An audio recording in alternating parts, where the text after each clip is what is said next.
intrigued by the possibilities opened by Johnson's proposal. By Thursday evening, he had assembled a stack of RJR Nabisco annual reports and 10K financial reports filed with the Securities and Exchange Commission. A cursory read convinced Strong that $75 was way too low. These guys were stealing the company. He got excited. Solomon had had more than its share of merchant banking disasters, but this deal, if done right, could erase a lot of bad memories. And Strong had the ideal partner in mind, Hansen Trust. An avid shopper of American companies, it had developed a U.S. arm that, were it independent, would be among the country's largest corporations. Using Solomon's financial firepower and Hansen's marketing expertise, Strong thought, they would be an unbeatable team. Friday morning, he pitched his idea to John Gutfriend, Solomon's autocratic chairman. As Strong outlined it, RJR Nabisco was a unique deal. It had once-in-a-lifetime brand names up for grabs, he explained.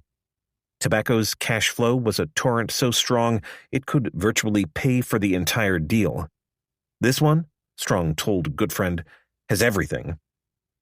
Gutfriend, often skeptical of his enthusiastic young deal-makers, listened with interest. Fine, he said. Make the call. At 10, Strong called his contact at Hansen. He explained the situation, running down a handwritten list of RJR Nabisco's chief attractions: tremendous cash flow from tobacco, unmatched food brands, undervalued stock. You put in $1.5 billion, we put in $1.5 billion, and jointly acquire it, Strong said. And just one thing. I need a quick response. The call came back at 2 o'clock. Done, the Hansen aide said. We'll do it. Strong was jubilant. A meeting to flesh out details was set for Monday morning. In the meantime, Strong had plenty of work to do. He called Gutfriend and brought him up to date. The chairman sounded encouraging. Strong then assembled a team of 10 bankers and analysts to pore over RJR Nabisco data that weekend. It was a smallish group for such a gigantic project, but Strong wanted to keep a low profile and avoid leaks. He wanted to be ready to move first thing Monday morning. By Thursday afternoon, RJR Nabisco's executive suite was swarming with people. The Shearson bankers, Tom Hill, looking cool in a blue suit, and Jim Stern, relaxed after a morning jog, stood around with little to do. Directors milled about, drinking in the excitement. Teams from Lazard Frere and Dillon Reed, summoned by Hugel the night before, arrived around 11 o'clock. Felix Roden of Lazard was there, his great salt-and-pepper eyebrows dancing as he spoke. With Roden was Ira Harris, down from Chicago, and Luis Rinaldini, a hard-driving Argentinian. A pair of well-starched Dillon Reed bankers, Franklin W. Hobbs IV, who everyone called Fritz, and John H. Mullen III, Tiley Wilson's old banker, arrived with them. "Hi, Johnny," Johnson cried when he spied Mullen. He came over to shake the banker's hands as if it were a backyard barbecue rather than an LBO. To the bankers, yet to grasp the enormity of the task before them, Johnson seemed without a care in the world. "Well, boys," he crowed, "we're off to the races. What do you think?" Quite frankly, they didn't know what to think, especially when escorted into a conference room to meet with Hugel. As chairman of the special committee, Hugel briefed first the Lazard bankers, then the Dillon pair, on events to date. Both banks agreed to represent the committee for a fee of $14 million apiece. Their job would be to analyze any bid from Johnson and advise the committee whether it was fair to shareholders. They would do the same in the unlikely event other bids cropped up. Several of the bankers' antennae rose when Hugel insisted on bringing the process to a quick conclusion. He suggested their review could be wrapped up in 10 days, a time period Roden and Harris thought ridiculously short. Speed favored Johnson, and the two bankers immediately wondered whether Hugel was in Johnson's pocket. For now, they kept their suspicions to themselves. The crowd on the 21st floor began to thin when the meetings broke up in mid-afternoon. Horrigan flew to Winston-Salem to explain the news to his tobacco troops. Johnson sat alone in his office, opening mail and tending to paperwork. For the moment, there was little else to do. "Gee," he told Martin, "I feel like I brought my harp to the party and nobody asked me to play." Goldstone and the other Wall Streeters were smuggled out an underground passage to avoid the reporters waiting outside. Along with Peter Atkins and a pair of directors, Marty Davis and John McAmer, he boarded an RJR Nabisco jet for the trip to New York. Atkins huddled with the directors for most of the flight. As they neared New York, Goldstone found himself crouching behind the cockpit entrance with Atkins. "Look at this," one of the pilots said. The two attorneys peered through the windshield. Below, they could see past the Verrazano Narrows Bridge up the length of New York Harbor to Wall Street. The setting sun bathed the harbor and much of lower Manhattan in a stunning display of blues and reds. Goldstone thought it was among the most beautiful things he had ever seen. For a moment, his lawyerly demeanor dropped, and he felt part of some great romantic adventure. He smiled.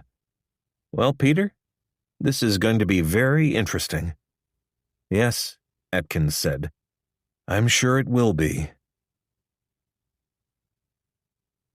Chapter 8. Friday afternoon, Tom Hill sat mired in another interminable Pillsbury strategy session at the midtown law firm of Skadden Arps. In the time since its British suitor Grand Metropolitan launched a hostile tender offer, Pillsbury had hired half of Wall Street to erect its defenses. They had looked at LBOs, defensive recapitalizations, poison pills, spin-offs, everything. So far, nothing had worked. One problem was that there were simply too many cooks. Hill represented Shearson.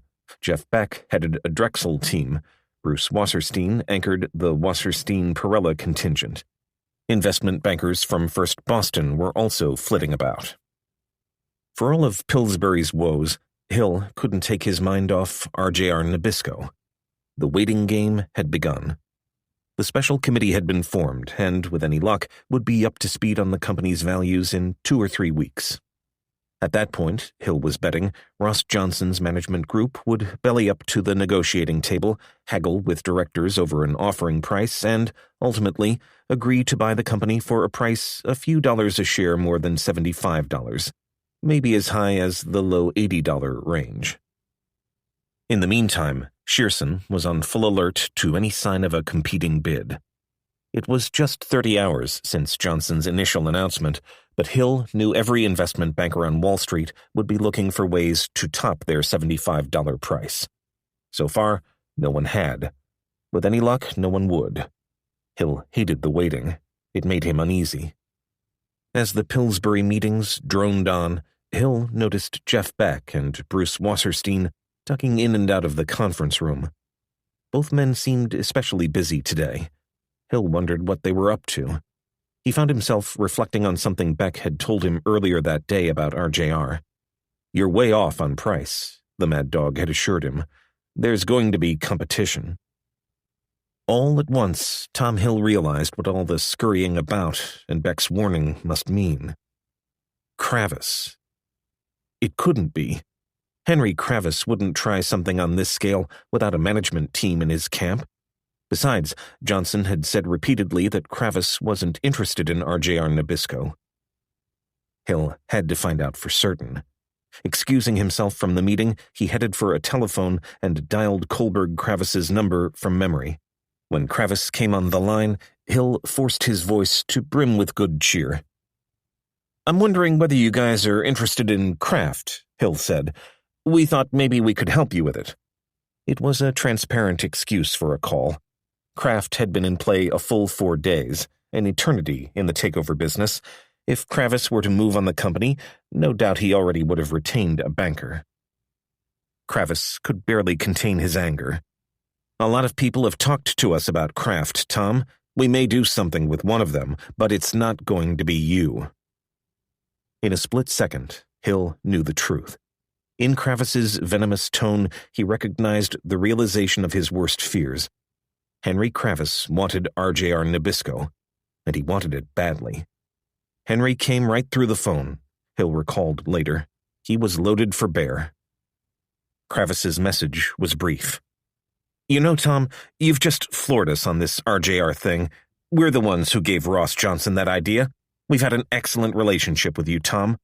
I'm surprised in a deal this size there wasn't an opportunity to do something together. This is one we can't just sit on the sidelines on. The conversation was over quickly. Hill hung up, stunned. Something had gone horribly wrong. He had to think fast.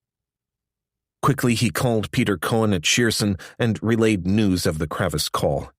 To Hill's surprise, Cohen didn't seem especially worried. So what's he pissed off about? Cohen asked. Why don't we meet with him and find out? Why don't we find out and then meet with him? Hill thought through his options. Maybe they could head Kravis off. Maybe they could placate him. Whatever the case, they had to meet with him, if only to more accurately gauge his intentions. Cohen didn't think a meeting with Kravis was necessary. This was Shearson's deal. They didn't need him. Hill had to make Cohen realize the significance of the call. Henry Kravis wasn't someone you simply stonewalled. Peter, you have to understand. A half hour later, Hill called Kravis again. Peter and I would like to meet with you, he said. It was getting late. Kravis suggested they meet Monday. Hill sounded nervous, jumpy. No, let's meet right now. I think we should. Tom, it's late. Henry, I really want to have this meeting. All right, Kravis agreed. At 6 sharp, Hill hustled through a drizzle into the lobby at 9 West. As he entered, he ran into Jeff Beck and an associate on their way out. Hill forced a smile. I know where you guys are coming from. So Kravis has hired Drexel, he thought. This was getting worse by the minute. Upstairs, Hill waited for Cohen, who had been delayed in the Friday afternoon traffic. Cohen finally walked in at around 6:30. Henry, he said jauntily, what are you doing here at 6:30 on a Friday night? You ought to be off skiing or something. Well, Peter, you're here, aren't you? The two men shook hands. As Cohen took a seat, Hill turned to Kravis. I wanted to have this meeting, Henry, because I sensed you're very interested in RJR, he began. I thought it would be useful to see where that interest lies. Yes, I do have a very real interest, Kravis said, and this interest goes way back. But this is our deal, Henry, Cohen interjected. He tried to make Kravis understand why RJR Nabisco was so vital to Shearson's future. He explained the importance he placed on merchant banking and its place as the cornerstone of Shearson Lehman's drive into the LBO industry. Hill was coming into his own as a merger advisor, enabling Shearson to review more opportunities than ever before. You see, we have to be involved, Cohen said. It's a natural for us. We have a built-in flow of business. That's all fine, Kravis said. You're now our competitors. The intimation was clear. If Shearson went ahead with RJR Nabisco, it could forget ever again doing business with Kohlberg Kravis. I find it surprising that you're doing this, Kravis continued. We've given you a lot of business. I guess clients don't mean that much to you anymore. Henry, we've got to be in this business, Cohen said. It's our future. Cohen reflected on a conversation he had had with Kravis the previous February. The two men had skied together in the Shearson-sponsored American Ski Classic in Vail. It was no accident they found themselves on the same team. While they had waited to compete in a slalom, they had chatted about the changing face of the LBO industry. That day, Kravis had been concerned about newfound competitors such as Morgan Stanley and Merrill Lynch. What's going to happen, Peter? Kravis had asked. Who else is coming in? And what are you guys going to do? Cohen had responded with a broad outline of Shearson's desire to enter the merchant banking field as well. He didn't have to mention that the stock market crash last October had wreaked havoc on Shearson's other businesses. Given the new pressures on margins in our other businesses, Cohen had said, it's an obvious way to use our capital. Clients are asking us to do it. We can do it all for them. It just makes sense. As Cohen recalled the conversation, Kravis had then suggested the two firms ought to stay out of each other's deals. Cohen now threw the remark back at Kravis. "Henry," he said, "this is Shearson's deal. This is exactly what we talked about 8 months ago. I thought we had an agreement. You said we would stay out of each other's deals. Well, here it is." "We never agreed on anything like that, Peter." Cohen's little speech sent shivers through Kravis. So this is what it's come to, he thought. Every investment banker with an extra nickel in his pocket thinks he ought to go into LBOs. After 5 years of steadily mounting competition, Kravis was sick of it. Morgan Stanley, Merrill Lynch, firms he had never heard of, all wanted a piece of his business. Now it was Shearson Lehman. The entire idea behind Kohlberg Kravis's 1987 fund was doing deals too large for anyone else to handle. Once and for all, Kravis had hoped his firm could leave the competition behind.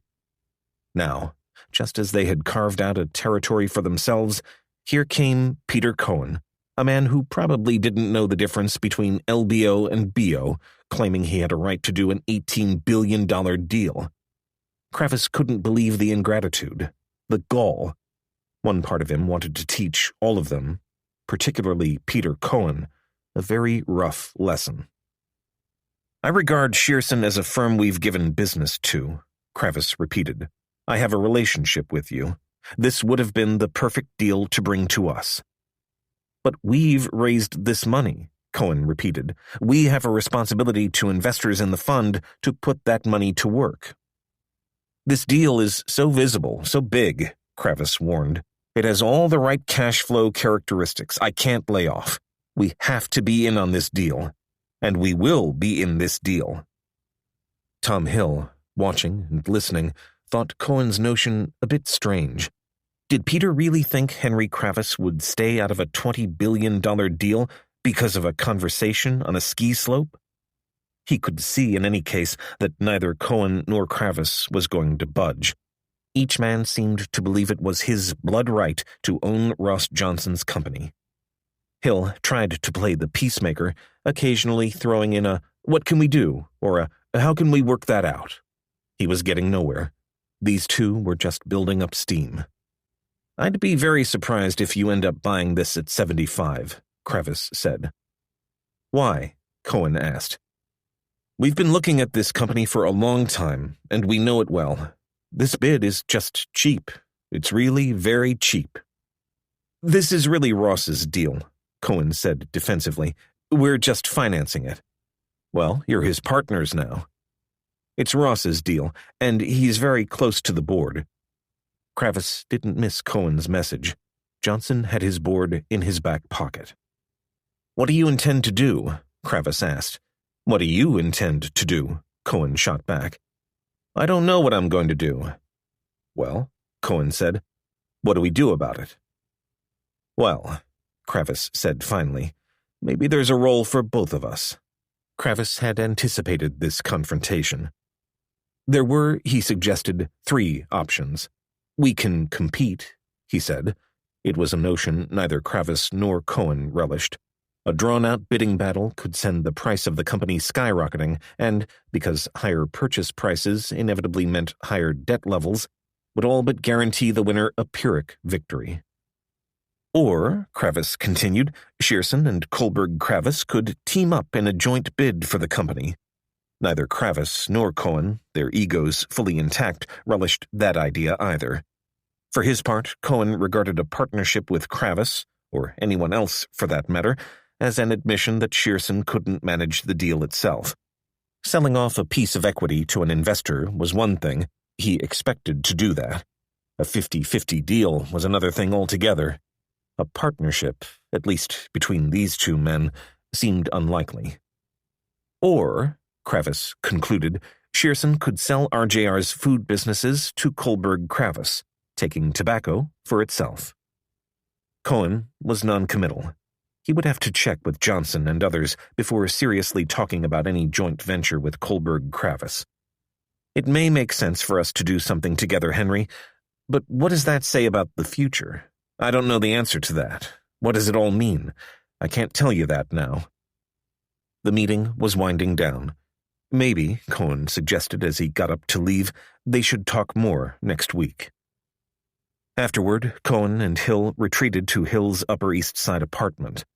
There they called Johnson and relayed the news. Cohen played down the confrontation, insisting that he planned to meet again with Kravis on Monday. When they finished, there was a long silence. "What do you think it means?" Johnson asked. "One way or another," Tom Hill said, "Henry is coming."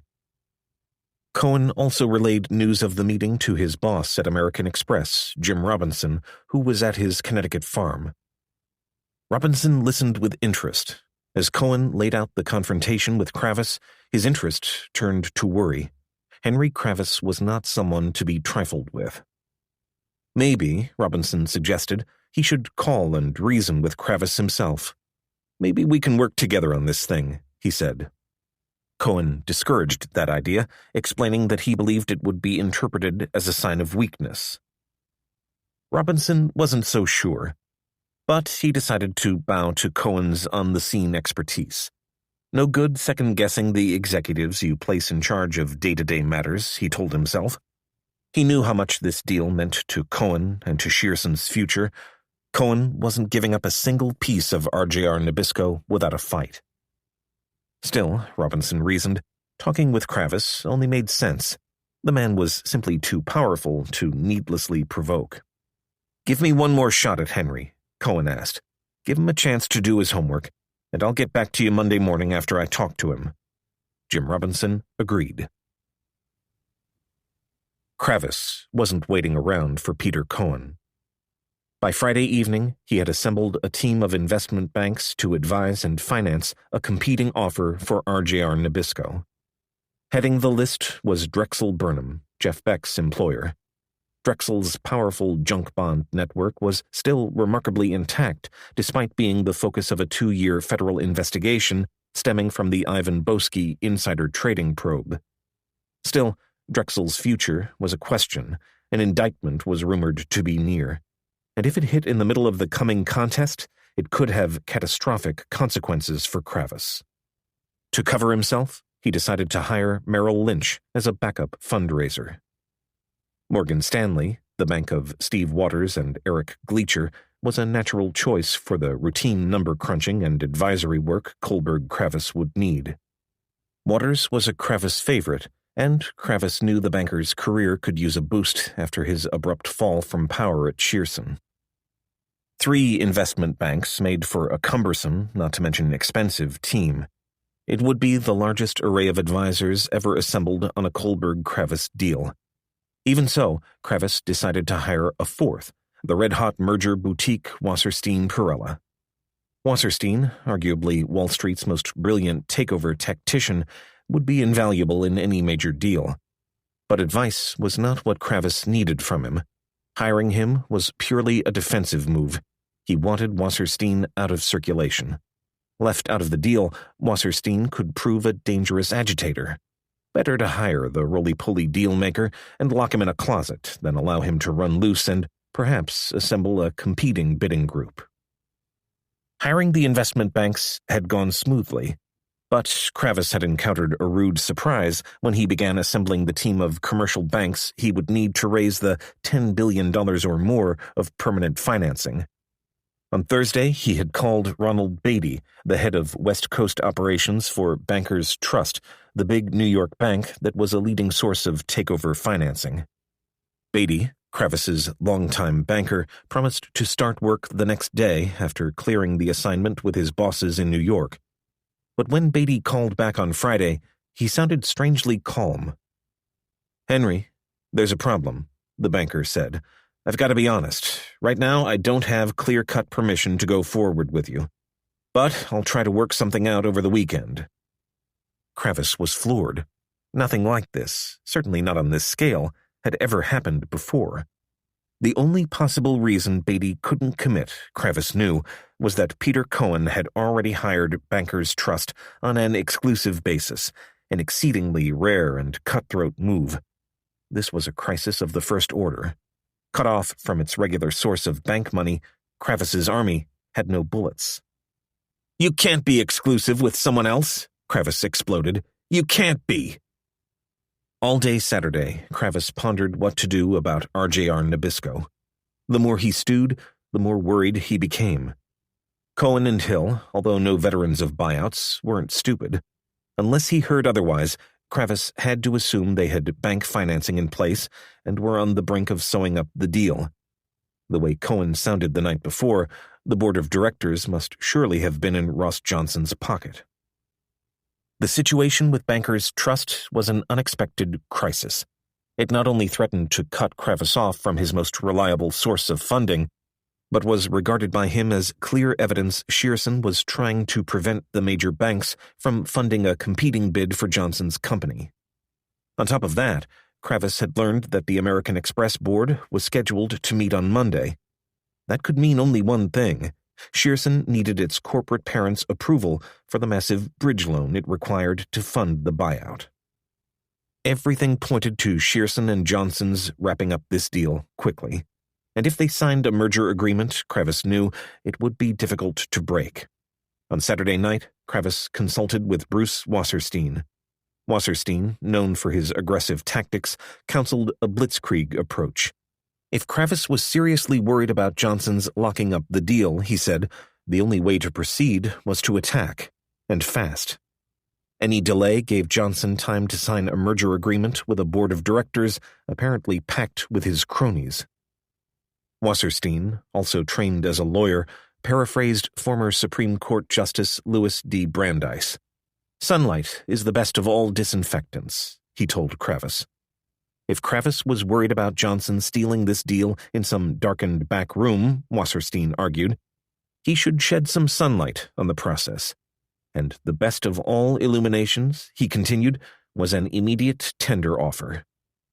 A meeting of the entire Kravis team was set for the next day. Fast, fast, fast, Kravis thought. Everything had to move fast. Around the world, there are thousands of commercial banks. In the takeover world, only 3 count.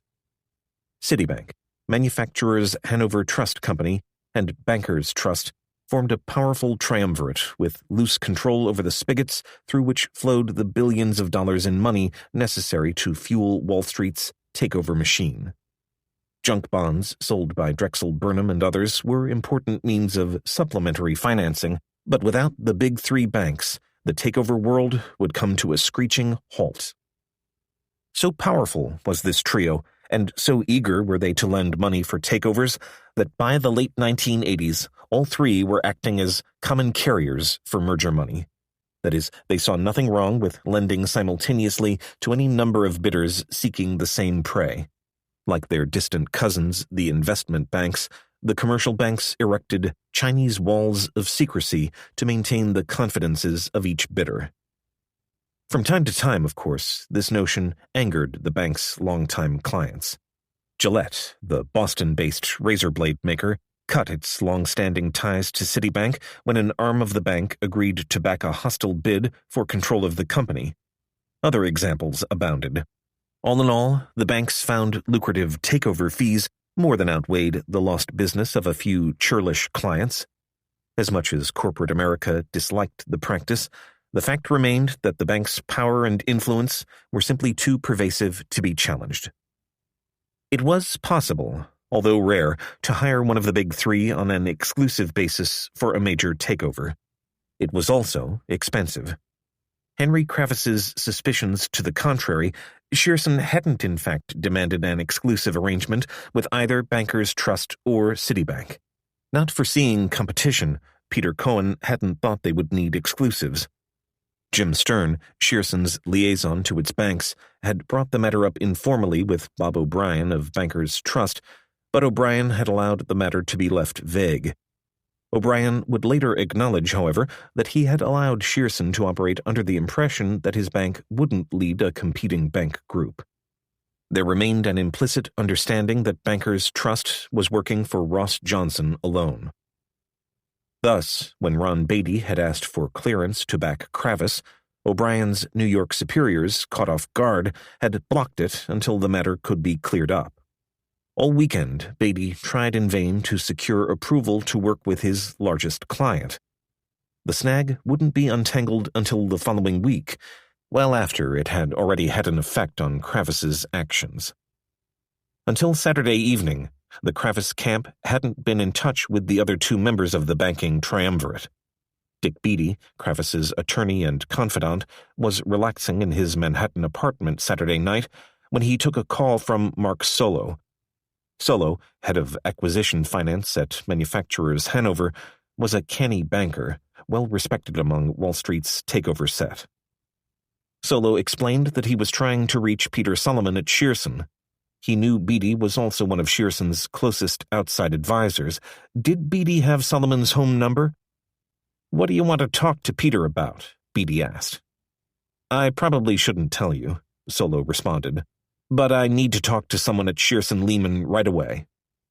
What Solo didn't say was that he had been contacted by Bob O'Brien of Bankers Trust about joining the Shearson Bank Group and wanted to talk to someone at Shearson before accepting. Nevertheless, Beatty realized the call had to be about RJR Nabisco. Solo obviously didn't know about Kravis's interest, and certainly wasn't aware that Beatty was representing Kravis in a brewing fight with Shearson. Beatty thought fast. The developing situation with Ron Beatty made him especially sensitive toward bank matters. He had to cut Solo off before he got to Shearson. "It's funny you should call, Mark, because Henry Kravis wants to talk to you. Can I have him call you?" "Sure." Beatty told Solo he couldn't find Peter Solomon's number and hung up. He immediately dialed Kravis and explained the situation. Kravis reached Solo early the next morning. "Is Manny Hanny working on an exclusive basis for Shearson?" he asked. "No, we're not working on an exclusive basis with Shearson or anyone else," Solo said. Kravis was relieved to hear Solo was available. "In that case," he told the banker, "Kohlberg Kravis wants to hire Manufacturers Hanover on an exclusive basis for a bid on RJR Nabisco." Solo was surprised. "Geez," he said, "we've never done that before." "Well, you're going to do it this time," Kravis said. "We'll make it worth your while." For Kravis, it was a rare piece of good news. Manny Hanny was one bank Peter Cohen wouldn't get his hands on. It was during that weekend that the first boxes of financial data began arriving at Lazard Frere and Dillon Reed, the vanguard of a wave of numbers the bankers would receive in coming weeks to help them determine RJR Nabisco's fair price. Inside, they also found a half-dozen financial studies authored by outsiders, most sent in attempts to cajole Johnson into some type of restructuring. At Lazard, Luis Rinaldini hustled into a colleague's office that Saturday with a handful of studies. "Have you seen these?" the Argentinian asked in amazement. At his Chicago apartment, Ira Harris received the documents Saturday morning and was shocked by what he read. Not a single valuation put RJR Nabisco's value below $80 a share. Most were closer to $90.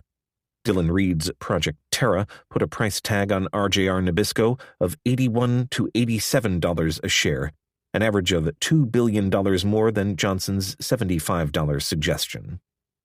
Ruben Goodoff's Project Rio noted that private market valuations of the company went as high as $96 a share. All the bankers knew RJR Nabisco had fat to cut. Johnson's RJR Air Force was notorious on Wall Street, but they hadn't expected to see valuations like this. While the bankers sifted through Johnson's data, a curious package was delivered anonymously to Charlie Hugel in Connecticut. Inside, Hugel found an RJR Nabisco planning document, apparently generated by Dean Posvar's people. Titled Corporate Strategy Update and stamped Confidential, it was dated September 29th, just 3 weeks before Johnson addressed the board. Hugel read the document carefully. It gave an overview of the stock problem, outlined ways to fight Philip Morris, and suggested tobacco liability concerns probably made the company an unlikely takeover candidate. But what drew his attention were the valuations put on the company. Step by step, the document built a case for placing a price tag on RJR Nabisco of as low as $82 a share and as high as $111 a share. A strong case, it concluded, could be made for RJR Nabisco refusing to accept any offer below $111 per share. Hugel was confused. As low as 82? If Johnson's own people said the company was worth $82 to $111, what the hell was he doing bidding at $75? Equally curious was the source of the document. There was no note attached, no clue to the sender's identity. But one thing was clear. Someone, almost certainly a high-level RJR Nabisco executive with access to confidential documents, was out to get Ross Johnson. "We're interested in a tobacco company," Kravis began, eyeing Bruce Wasserstein, "but I'm not sure I want to tell you which one yet." Kravis smiled. Everyone in the crowded boardroom knew Wasserstein was waist-deep in the Philip Morris bid for Kraft. On Sunday afternoon, the investment bankers had trickled in pairs, driving in from weekend homes or strolling through the leaf-strewn paths of Central Park to convene in Kohlberg-Kravis's boardroom at 4 o'clock. Kravis and his people had arrived by noon and had spent much of the afternoon studying various analyses of the values locked inside RJR Nabisco. From his seat at the side of the great table, Kravis surveyed the troops he had assembled for his assault. To his left, in his customary position, sat Dick Beatty, pale blue eyes steady, jaw firmly set. To Beatty's left was Casey Kogut, the lawyer's boyish second-in-command. Kogut supervised much of Kohlberg-Kravis's legal work at Beatty's direction. The two lawyers had driven in together that morning from their Connecticut homes. Next was Ted Ammon, a former lawyer, now a senior Kohlberg-Kravis associate known for devising creative solutions to thorny financial problems. Wasserstein sat beside Ammon. Despite his genius and the endless variety of ideas he brought to Kravis, Wasserstein had never been able to crack the inner circle at Kohlberg-Kravis. Kravis and his aides found his meandering speeches tiresome. Some of them, especially George Roberts, were never quite sure where Wasserstein's loyalties lay. Beside Wasserstein sat Eric Gleacher, Morgan Stanley's Bantam merger chief. Two of the most prominent names in the takeover business, Gleacher and Wasserstein, would prove to be an endless source of comic relief for Kravis and his aides. At meetings, the pair took turns delivering the first speech, never forgetting who had gone first the last time. Inevitably, they offered the same advice, sometimes so similarly that Kravis would roll his eyes. Beatty assumed the two conferred before each strategy session, as in fact they had this day. George Roberts took to calling Wasserstein and Gleacher the Siskel and Ebert of investment banking. On the table's far side sat Steve Waters and Mac Rossoff, a baby-faced Wasserstein aide who had become a favorite of Kravis's with his crackerjack work during the recent Macmillan auction. Off to one side stood the Drexel contingent, Jeff Beck and Leon Black, the savvy financing expert who brought life to many of Mike Milken's ideas. Paul Rather completed the circle, along with a pair of his hard-working junior associates, Scott Stewart and Cliff Robbins. After bringing the meeting to order, Kravis briefed the group on the current situation. "We understand Shearson is trying to get commitments from major banks to lock them up," Kravis concluded. "If that's the case, we've got to do something right away to prevent that from happening." A lengthy debate ensued on the values inside RJR Nabisco that would come spilling forth in a successful leveraged buyout. There were no real differences of opinion. Everyone knew there was money in Ross Johnson's cookie jar. The question was how best to get at it. Cliff Robbins had laid out their options in a memo for the Project Peach team that day. There were three. First was a so-called bear hug letter to the board.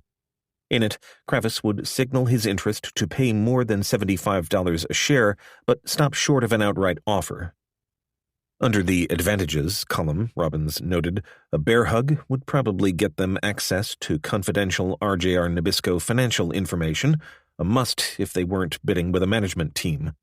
It would also stall the management group's drive to quickly sew up the deal. Under disadvantages, Robbins worried that a threatening letter would only lead to an extended auction. Bidding, the memo noted, would go to the edge of the envelope. They might win, he concluded, but it could cost them billions in the process. The second option was a meeting with Shearson and Johnson, perhaps to discuss a joint bid. Shows weakness, the memo asked. Third was a tender offer, the blitzkrieg approach counseled by Wasserstein.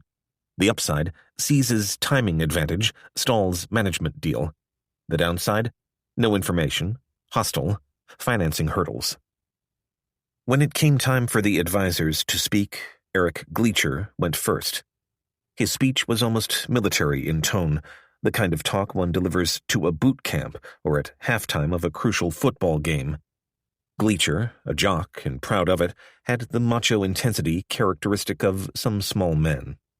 "You've got to do a tender offer," Gleacher said.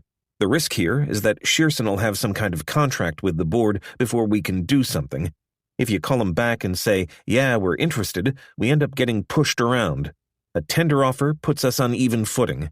We have to be firm here. It's very important from a symbolic point. We've got to move fast. We've got to blow him out of the water. Just blow him right away." Across the table, Dick Beatty grinned. It was vintage Gleacher. Wasserstein went next, essentially repeating the message he had given Crevice privately the night before.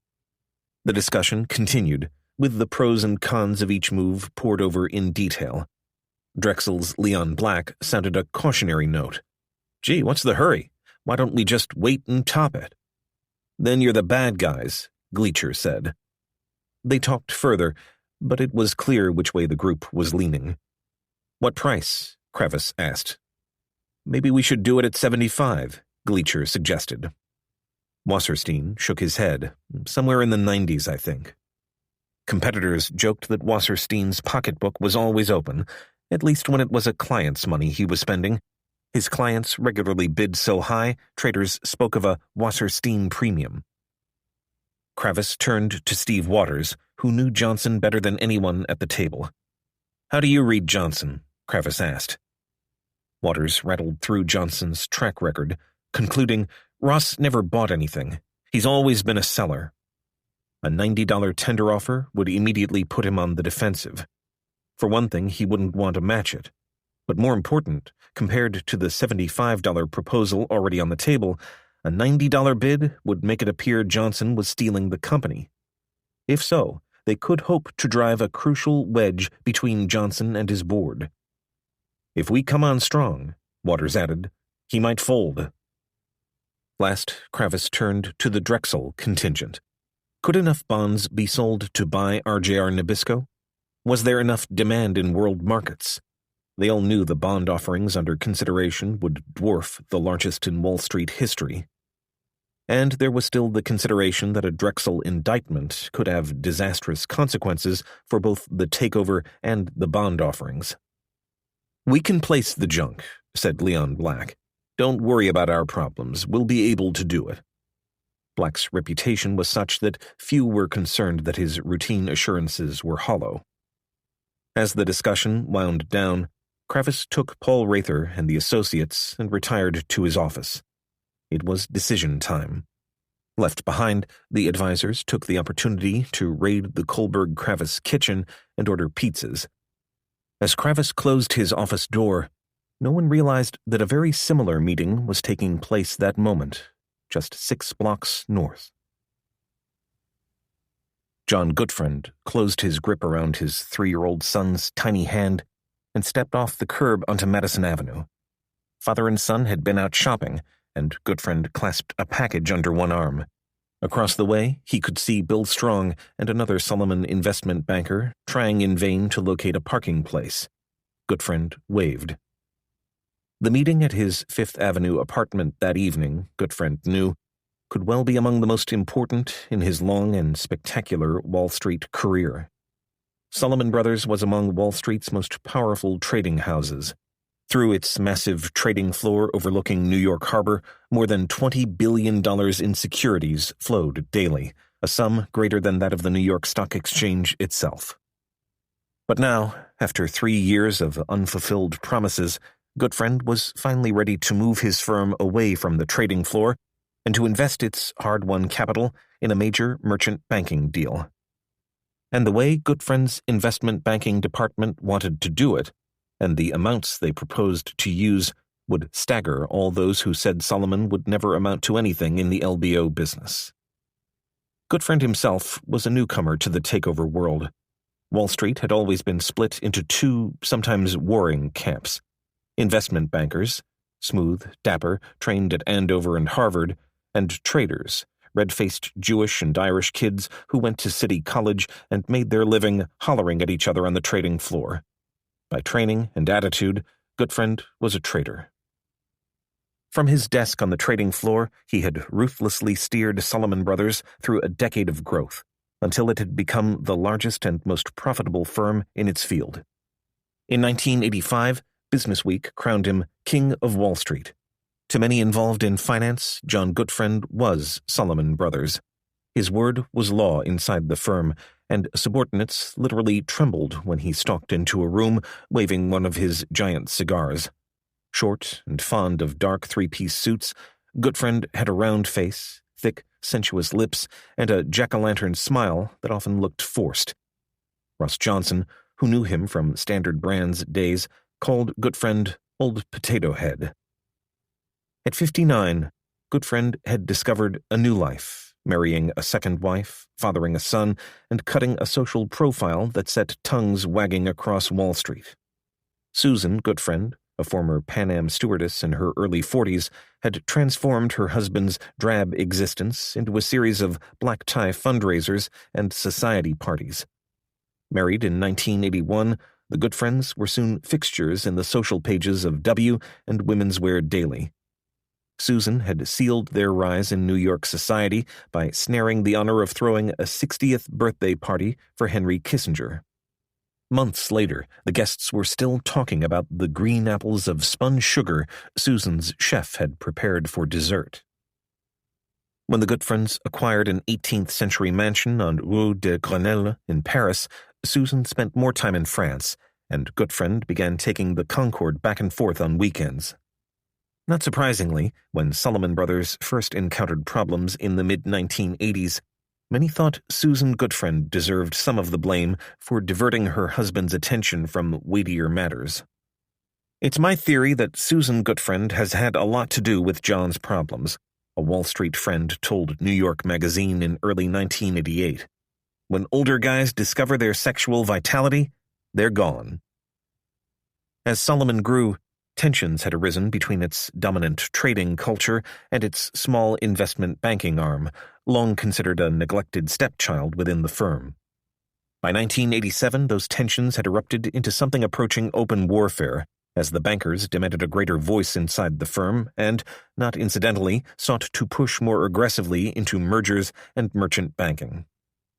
The intrigues hatched within Solomon spawned comparisons to a Florentine palace during the rule of the Medicis, with Goodfriend playing the role written by Machiavelli. A man who had ruthlessly frozen out his own mentor and who seemed to take pride in firing challengers to his power, Goodfriend found himself spending much of his time suppressing internal revolts. As he did, profits and morale plummeted. A series of ill-advised restructurings led to a spate of high-level resignations, including those of Chicago dealmaker Ira Harris and economic guru Henry Kaufman. At his lowest point, Goodfriend narrowly escaped a takeover attempt by the investor Ronald O. Perlman. For nearly 2 years, Goodfriend leapt from crisis to crisis, his firm a simmering cauldron of unrest. Now, as he strolled with his son toward his home, Goodfriend, defying the doomsayers, seemed to have put the worst behind him. Many of the troublemakers inside Solomon had been purged. Profits were again up, and Goodfriend and his wife had all but vanished from the pages of Women's Wear Daily. For the first time, Goodfriend, a man who sometimes referred to takeovers as trades, was taking an active interest in investment banking, even tagging along with bankers to pay courtesy calls on prospective clients. Trading was still profitable, but Goodfriend was learning what every other Wall Street chief executive had known for years. The real money these days was in merchant banking. RJR Nabisco was to be the test of Goodfriend's resolve. His entire investment banking department, he knew, was pumped up to get a piece of the action Russ Johnson had created. Goodfriend was skeptical, attributing their passion to deal heat, the state that occurs when an investment banker finds the takeover of a lifetime. In most deal guys, Goodfriend had observed, the symptoms cropped up every month or two. The bankers, Goodfriend recognized, believed they had stumbled on their holy grail, the deal that could bring us back. RJR Nabisco was to be Solomon's salvation, the deal that would, in one fell swoop, rewrite history, wipe out their past embarrassments, and instantly establish Solomon as a major force in the LBO field. An admirable goal, Goodfriend thought, but an unlikely one, and certainly risky. From what Bill Strong had told him about RJR Nabisco, Ross Johnson's company seemed attractive, good brand names, super cash flow, but Goodfriend had to look at the bigger picture. The amount of capital they would need, maybe several $100 million, would place an enormous burden on the firm. Solomon's trading operations used its funds to scoop up massive amounts of stocks and bonds, selling them at thin margins for huge profits. Any deep cut in the firm's capital could cause the rating agencies to review Solomon's credit ratings. Any downgrading could cost Goodfriend millions in higher trading costs. More important, a downgrading was just the kind of thing that could rekindle discontent in the ranks. Goodfriend couldn't afford to delude himself. If he didn't handle this right, he could have an open revolt on his hands. After parking his car, Bill Strong, and later a half-dozen other investment bankers, met Goodfriend at the threshold of his apartment. Inside, they were escorted into a soaring, two-story foyer paneled with stone. To one side hung one of Monet's water lily paintings. The six-bedroom apartment had cost the Goodfriends $6.5 million before its top-to-bottom renovation, and every dollar seemed to be hanging on the walls. For their public rooms, the Goodfriends favored a palatial 18th-century French atmosphere, including a plant-filled room adorned with antique painted panels and trellises. The society matrons at Mortimer's loved to joke about how French Susan Goodfriend had become during her time in Paris. "Bonsoir, madame," she had said when introduced to Nancy Reagan. The Goodfriends had moved to Fifth Avenue after a dispute with their former neighbors at the posh River House. Susan insisted on having a 22-foot Douglas fir as a Christmas tree. When the tree proved too large for the building's elevator, she simply had a crane positioned on the roof and had it winched up, without, unfortunately, having obtained permission of the penthouse tenants. There was a nasty scene, followed by a $35 million lawsuit. The Goodfriends soon moved to larger quarters on Fifth Avenue. After a guided tour of the sumptuous apartment, Strong's group was shown into Goodfriend's darkened, leather-walled library. "All right," Goodfriend said. "Tell me what I need to know about this thing." Strong was nervous. This would be the biggest presentation he had ever made, that he might ever make. He was asking Goodfriend for an unprecedented commitment, one that could reshape the entire future of the firm. Quickly he outlined the structure. It was simplicity itself, Strong explained. Solomon and Hansen would act as pure partners, splitting stock, costs, and control 50-50. Solomon brought the financial expertise, Hansen a background in operations. What was unusual was how Strong proposed to wedge Solomon into the deal. Working through the weekend, Strong's Solomon team had come to the same conclusion as Henry Kravis. To make a move on RJR Nabisco, one needed to move aggressively.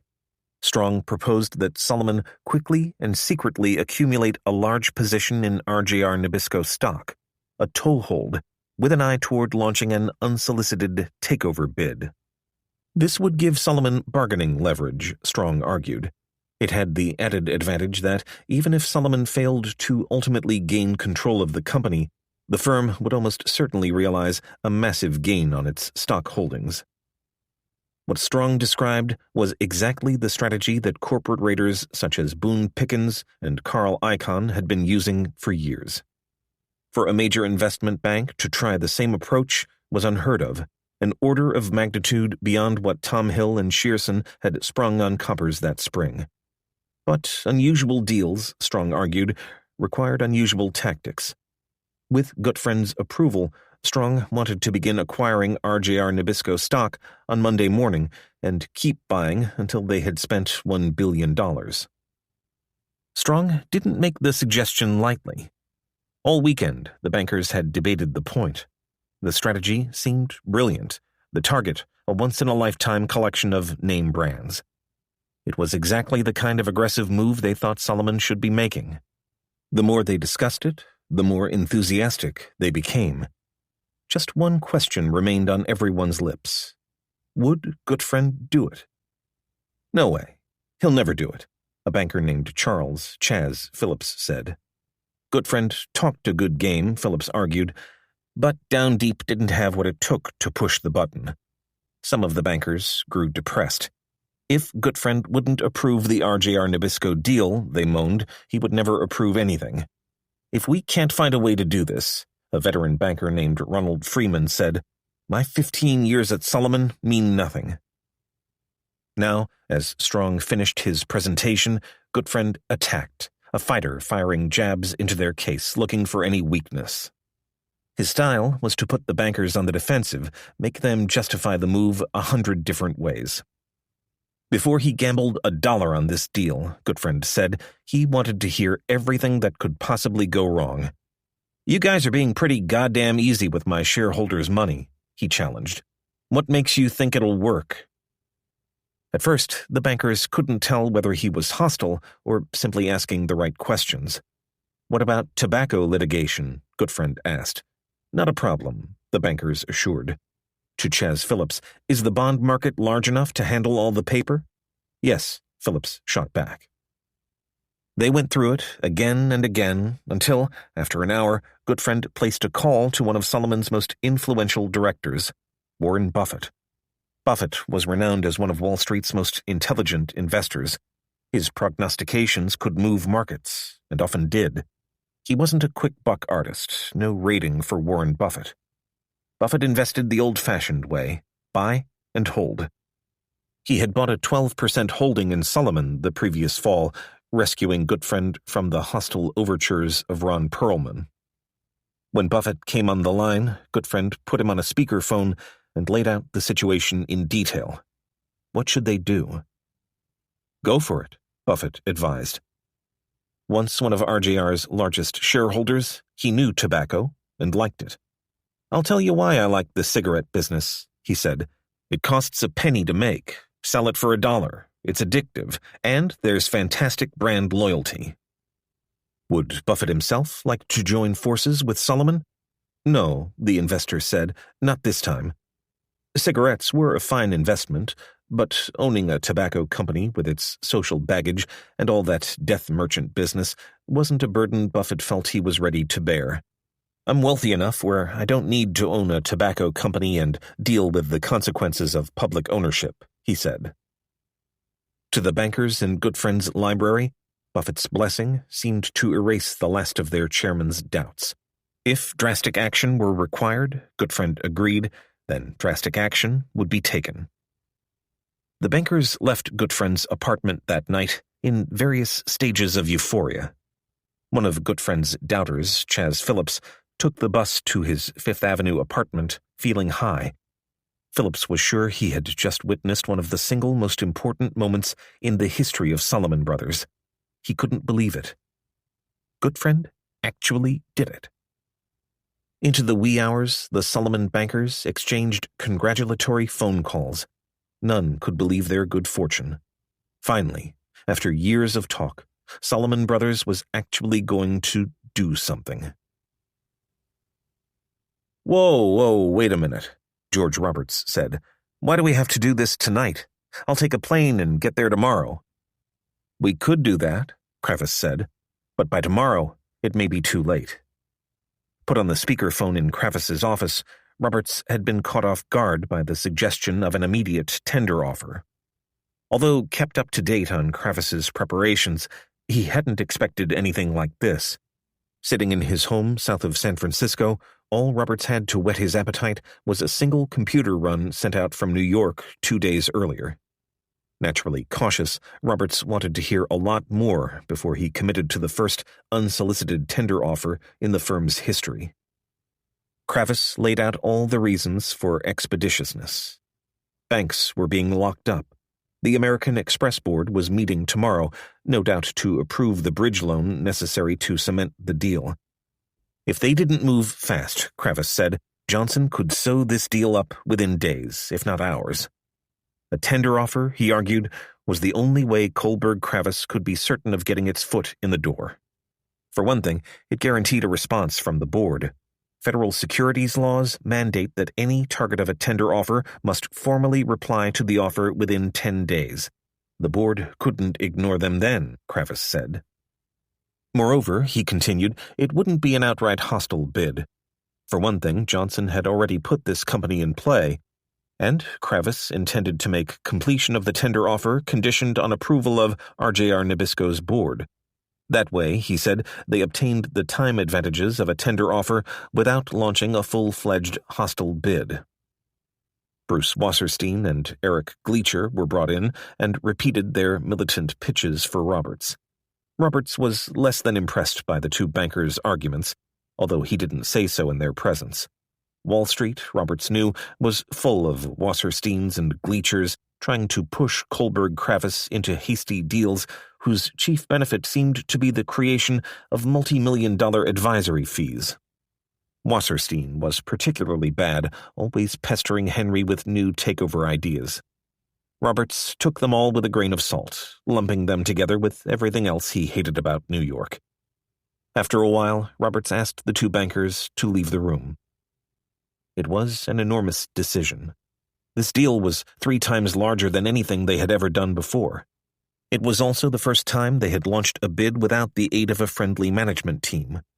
If they wanted RJR Nabisco, it appeared they would have to fly solo. Nevertheless, Roberts felt himself slowly bowing to Kravis's on-the-scene instincts. Isolated in California, he saw it was fruitless for him to second-guess everyone in New York. Well, Roberts said, let's sleep on it, then look at it in the morning. If neither of us has any real reservations, we'll go ahead. The meeting broke up around 10:15. As Kravis began to think about leaving, Gleacher and Wasserstein walked into his office. We'd like to talk to you about the fees, one of them said. Kravis was irritated by the request. Kohlberg-Kravis generally waited until further along in a takeover, even after its completion, before negotiating fees with its investment bankers. Kravis considered it a matter of trust that the firm would take care of its advisors. He cast a stern glance at the two men, little boys asking for a raise in their allowances. Why should we talk to you about the fee now? Kravis said. We've never had any problems with that before.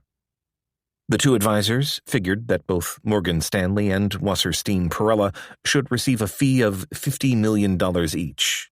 It was an awesome number.